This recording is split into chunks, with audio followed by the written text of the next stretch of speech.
Welcome to episode 11 of the Fight Night Forecast with Justin and James, where we highlight, recap, and cover all things boxing. You guys might be noticing, man, my partner in crime, James, he's not here today. He's taking some well-needed R&R. But hey, I'm here to cover, man. Somebody's got to work when nobody else wants to. You know what I mean? It's a dirty job, but somebody's got to do it. So, but yeah, man, we're gonna get into this weekend of boxing. We had Jared Anderson, who he fought Charles Martin. Martin was a last-minute replacement. His last opponent ended up having a visa issue, so he dropped out last minute. I'm almost happy that Martin did end up fighting Anderson, because I think it was a big test for Anderson. I think that he passed the test.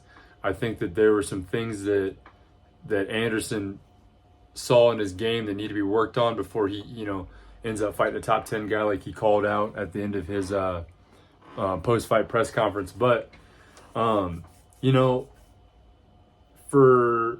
the last-minute replacement and fighting a switch-hander and a former title holder like, Charles Martin, I mean, Martin's been in there, but with some of the big names, man. I know he's fought Wilder. I'm pretty sure he's fought Joshua.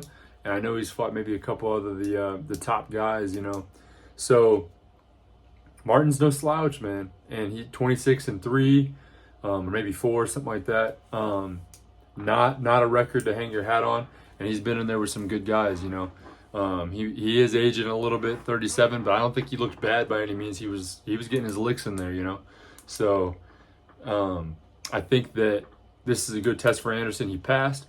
I think he should take it back to the drawing board, maybe work on a few small things before he's hopping into the, with these big top 10 guys. I'd like to see him maybe fight like a Povetkin or or a Dillian White or someone along those lines. I know Dillian White, I'll tell you guys later, just signed a fight deal, but one of those guys is maybe just outside of the top 10, maybe a Frank Sanchez. It's kind of a dangerous fight, but Frank Sanchez or I know he's aging too, but Ortiz maybe, big man Ortiz. I think there are a lot of options for Jared Anderson, and I think he took a huge step up this past weekend. So I'm hyped to see it, man. I love the big baby, man, the real big baby. So, but yeah, in other news, man, we had another fight across the pond. Pretty big fight in the 168 division for the women. It was Franchon Cruz Dezern. She fought Savannah Marshall. Marshall had the hometown hero effect going on over there in Manchester. So, both fighters looked pretty good. It ended up being, a little more of like a tie-up hug fest than I really wanted it to be. It seemed like Dezern was trying to get off these kind of big looping shots, and when they didn't land, it ended up turning into a tie-up. I know that's part of the game, that's part of boxing, so I'm not really complaining on it too hard, but there's an art to knowing when to tie up and when you feel overwhelmed, so may not have been exactly how we wanted it to go or how we liked it, but yeah, I think overall it was a good fight though, and I think the right person won. I think Savannah Marshall won. Now obviously people are wondering what's next for Savannah Marshall, especially after that whole fiasco with what's her name from Clarissa Shields from the United States. She came over and actually watched the bout, and they were interviewing her, and people kind of hate on Clarissa Shields a little bit and say she's a little arrogant and whatnot, but I thought it was pretty cool that she multiple times throughout the interview saying like, hey, this is Dezern's weekend, this is her night, I'm just here to support. So thought it was pretty cool that she even came over to support. I mean, you don't see a lot of that in today's game. You don't see a lot of fighters supporting fighters, unfortunately. I know it's kind of a dog-eat-dog kind of game, but it's cool to see when somebody comes and shows some love for like a fellow fighter or a fellow countryman fighter or however you want to put it. Just cool to show a little bit of love. But and the post-fight press conference with Savannah Marshall, she kind of blew up a little bit and was saying like, she'd take her to school and this and that.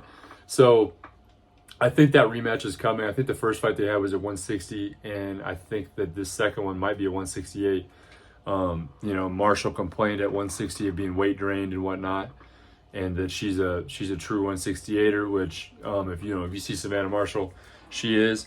So I think that Clarissa Shields moving up to 68 and going for these belts, it might just be another notch on her road to glory. But it could be Savannah Marshall's time to shine too, at a weight that she's more comfortable with. I don't know how they'd go about doing that, if they would do it in the States or if they would do it in the UK. I know that technically Marshall would be, the A side, the champion, right? She's got all the belts at 68, but,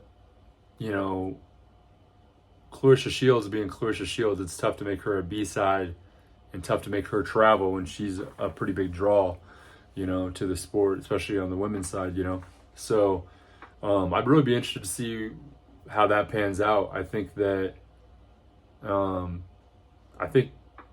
would say a rematch is warranted. I think that, us as fight fans will take it. I think that we would, I know I would tune in for sure that first fight.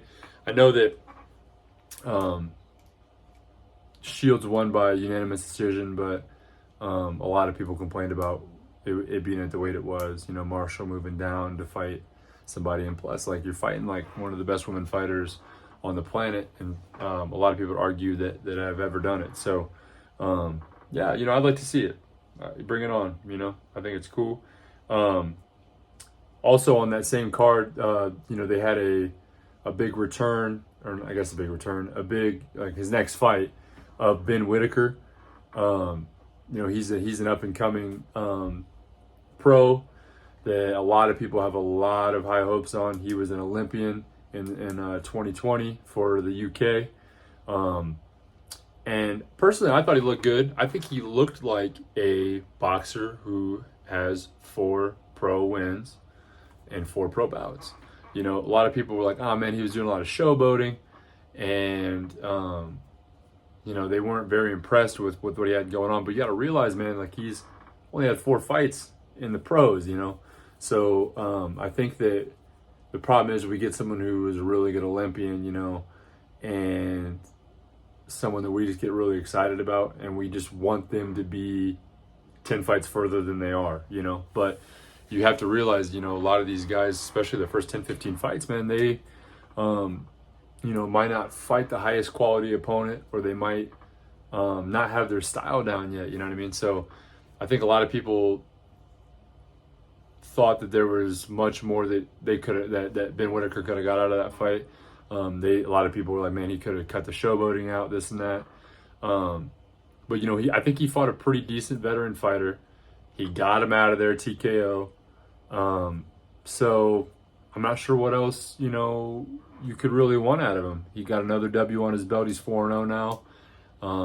Like I said, I think he's going to be a star in the game one day. A lot of people are kind of questioning that now. I'm still a fan. I like it. I think he's a young, talented, athletic, well put together kid, and I think that he's got some big fights coming up. So, also an up and coming guy that I forgot to bring up on the last card with Jared Anderson, Tiger Johnson, Delonte Tiger Johnson. He had another bout and he won. So he's looking good. He's going to keep moving up those top rank bouts at I believe junior welterweight. Correct me if I'm wrong, but yeah. So let's move into the up and coming real quick. We have Jaron Ennis, one of my personal favorites, y'all know if you follow the podcast here, and he's fighting Royman Villa. Now Royman Villa is just coming off that bout where he beat Rashidi Ellis, and that was a huge upset. So I think they were, in a lot of ways, PBC was trying to set up an Ellis-Ennis fight. Try to say that 5 times.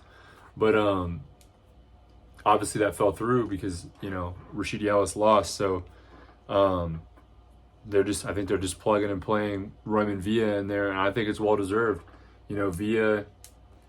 I think Villa was losing most of that fight, and then he had that knockdown on Rashidi Ellis, and then just turned it on from there and was relentless, power punching, moving forward on him. I think Ellis is still the better boxer, and I think if you put those guys together 9 out of 10 times, Ellis probably wins. If you put them together 10 out of 10 times, I think Ellis wins 9 out of those 10 times. So I think Ellis is the better skilled boxer, but he didn't show up that night, and that happens, you know. So yeah, I think it's gonna be really good.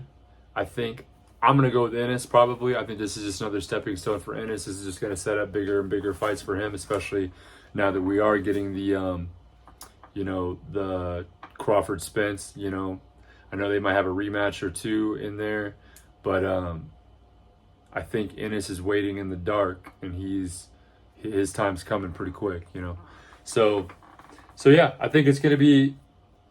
I mean, it's gonna be a great fight. I'm not sure. My prediction, I would say Ennis by decision. I'm not sure if Ennis gets him out of there. Could very well get him out of there. And I don't think Villa by any means is counted out. So, yeah, that's in the 147 division, in case you guys didn't know, and that is for a IBF interim belt, I'm pretty sure, which Ennis holds. And then also we have another interim WBA belt on the line between Imantas Stanionis and Virgil Ortiz Jr. Now, Virgil Ortiz got cleared back in May. He had some medical issues, I believe. It had something to do with a murmur or something to do with his cardiovascular system. But he is cleared, good to go. I was watching an interview with him, and he said, you know, him and his team were saying, we hope that the medical issues are behind us and that we are going to be moving forward and being healthy. So that's always good to see. You hate to see a fighter's career cut short due to something like that, you know, or just a fighter struggling with that, you know. So Stanionis, man, he's tough. Now, he hasn't fought a lot of big names. He fought for the WBA interim title last year, and that was probably his biggest fight with that opponent. But you know, I really think he is dangerous. I don't think he's a slouch. I personally think Virgil Ortiz is going to win. He's the favorites coming in on the betting odds. But yeah, I think that both those guys have power in both hands. You know, Stanionis can stand and bang. He can box a little bit. Virgil Ortiz is a good boxer too.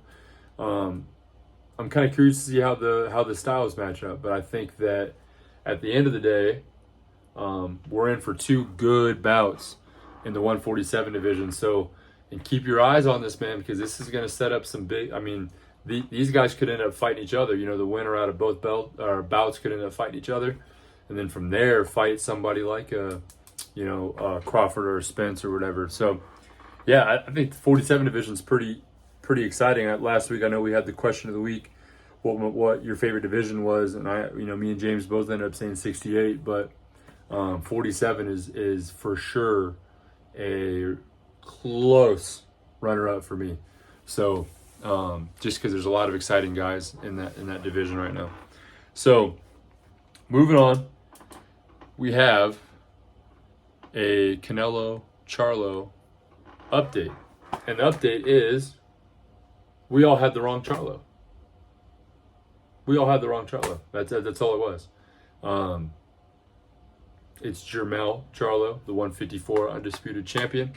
I believe, I say we have the wrong Charlo. I believe that Jermall was in the talks, but with him being out the past couple years and dealing with mental health issues and all kinds of stuff like that, and dealing with family problems and whatnot, I don't believe he thought he was going to be ready in time. So he ended up backing out, and his twin brother Jermell stepped right in. So so we had the wrong Charlo. So I think that I like Jermell and I like Jermall, but I think honestly though, just with the activity level and the people that Jermell has fought, I think that it's going to make this matchup a little better than if we saw Jamal in there. So, yeah, I think at this point, man, I don't even know. I don't have an update for you guys on who I think is going to win. I need to do a little more research into it. I want to say that, Jermell has a chance. He's got faster hands. He's got an immaculate jab, and he can put together combos really well. But Canelo is Canelo. Canelo has that ability to walk you down. I know Jermell's got reach and, size, but that hasn't stopped him before. Canelo's taken down, the likes of Billy Joe Saunders, Callum Smith, Caleb Plant, all these guys that are bigger than him, and have fought at 68 way longer, So I think it's going to be interesting. I'm curious to see how Jermell comes in looking at 168 too. I think he probably walks around around 170, 175, probably maybe a little bit more, and cuts down to 54. But, that weight's not anything crazy for Jermell Charlo. People are like, oh man, he's jumping up 2 weight classes. He doesn't walk around at 54. I mean, I know he doesn't fight, at 68, but I think if anything, he's just going to have a little more power, and he'll be a little less drained, So I'd be curious to see how he does fight at 68. I think, nonetheless, it's going to be really good. Now, in a way, am I a little upset that I think he might kind of be ducking Tim Tszyu? Yes, and Tim Tszyu came out and made a statement recently. He's saying that he's not crazy happy about the decision, but he said that Charlo is a businessman, and he said that this is the fight that he needed to make. So he's like, he said either way he's gonna lose, so he might as well have made the money on Canelo. So obviously it's a little bit of banter there, but I think that it's a win-win for Charlo in a lot of ways, because if Charlo loses to Canelo, he keeps his belts. Nobody's going to dog him on it because it's a legacy fight and it's Canelo that he's fighting. And then he just gets to go back and probably fight Tim Tszyu at 154 and make another, bag off that. You know what I mean? So, I really do think that it's a win-win. Why not? Why not go make that Canelo bag, man, and then just go back to your division where you're still undisputed, So I think it's great. But yeah, so we'll obviously have more on that. That's coming up September 30th. They actually locked that date in now. We all thought it was going to be on the Mexican Independence Day weekend, that weekend of the 15th, 16th, 17th-ish. But yeah, they moved it to the 30th, probably just to get everybody ready and whatnot. So yeah, sounds like it's going to be a barn burner, man, for sure. Let's move on to a little bit of news and some up-and-coming kind of rumor-ish. I know we hate getting into rumors in this podcast, but it's too much fun. It's hard to stay away from it. You know what I mean? You got, especially with the way boxing is right now, rumors are just too much fun to stay out of. So we have Anthony Joshua and Dillian White. They have officially, I believe, signed for a rematch on August 12th. So, yeah, I think, Joshua, I want to say Joshua makes light work of this and moves on and hopefully gets that Wilder fight in the wintertime. So, or maybe even early fall. I'm not quite sure what their plan is on that. So, I know the end goal is they want Wilder and Joshua to fight. We're all here for it. We want to see it. The heavyweight division has been pretty quiet. I know that, Tyson Fury is kind of in and out of talks with Alexander Usyk still. There's no update on that yet. No update on a Ruiz Wilder. They're talking still. I know Wilder put out that little video where he's like, hey man, he's got he had a little, little cognac in his hand or something, sipping on that, and he was saying, hey man, y'all, you need to take the fight. So, We haven't got an official word on that yet, but I will let you guys know if that pops up.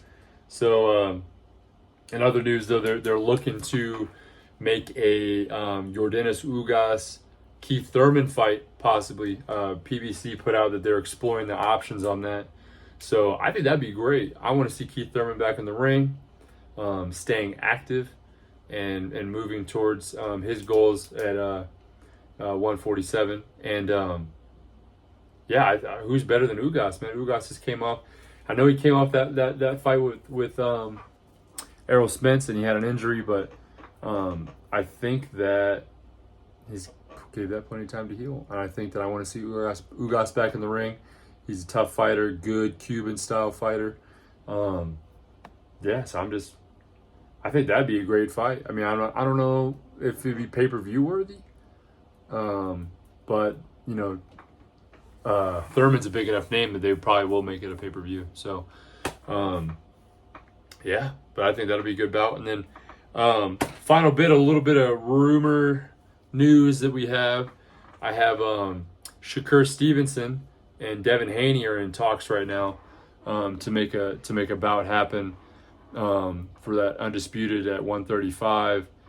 Earlier in the podcast days, we talked about I'd hate to see Stevenson kind of walk in and get a shot at 135 so easily. And I know James probably agreed with that also. But it's hard to deny Shakur, man. Shakur Stevenson, as Showbiz would say. He's hard to deny.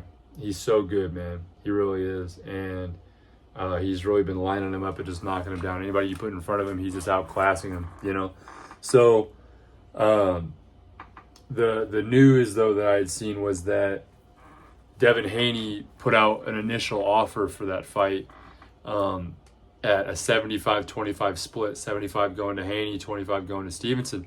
And Stevenson not so kindly declined and said, hey, man, that's not happening, bro. I need you to run me my bread. So we will see what they end up doing. It's not even official yet, so we don't know what the talks are in the back. But, I think that Stevenson is a bigger draw than Haney in a lot of different ways. I like Haney. Haney's a great boxer. But his style leaves a lot to be desired, I think that Stevenson is what Haney's style could be in a lot of ways. Stevenson is a defensive fighter, right? But he's defensive where it sets himself up for a lot of counter punches, and he's got power, and he's just fun to watch. Now, I think personally Haney's fun to watch too because I like that style of boxing, but a lot of people would disagree with me on that. Oh, Haney's a hugger. Haney's he gets on his bike. He just moves. That's all he does. He just works behind his jab. Hey, man, but that's what boxing is, man. People don't realize, it's not always about getting knocked out, KOs, whatnot. I'm interested to see where the talks go with that. I think that maybe it should be more of a maybe a 60-40 split,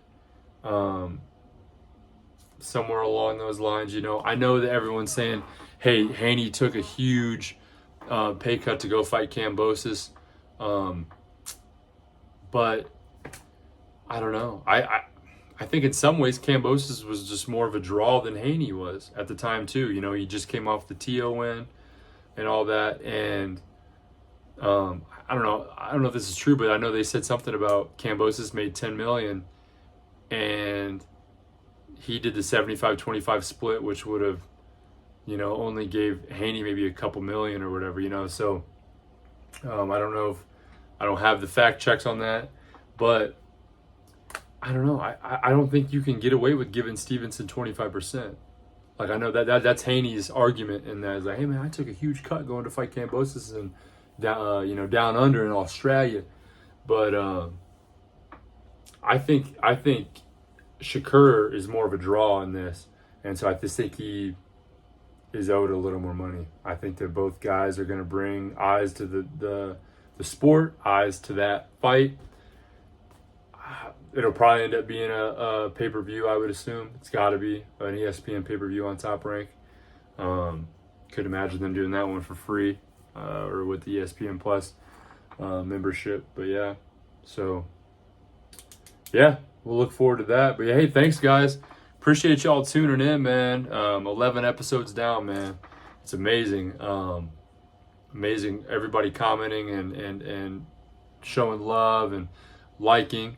But please continue to do that, man. Share this podcast with a friend. Like, comment, subscribe. Do everything you can down here.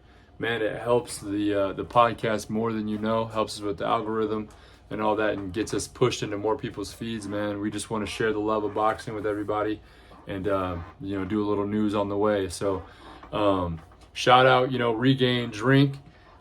Hit them up on their website. Go try some of it. Great for athletes, great for people that just want to be hydrated. Our code LTR5 at Young Winston's still active. Go hit that bad girl if you need some hoodies, some t-shirts, some gear.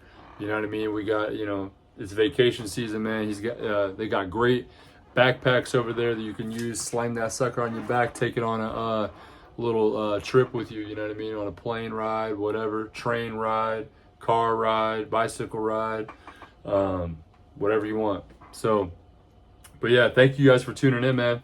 We'll see you guys next week. All right. Peace.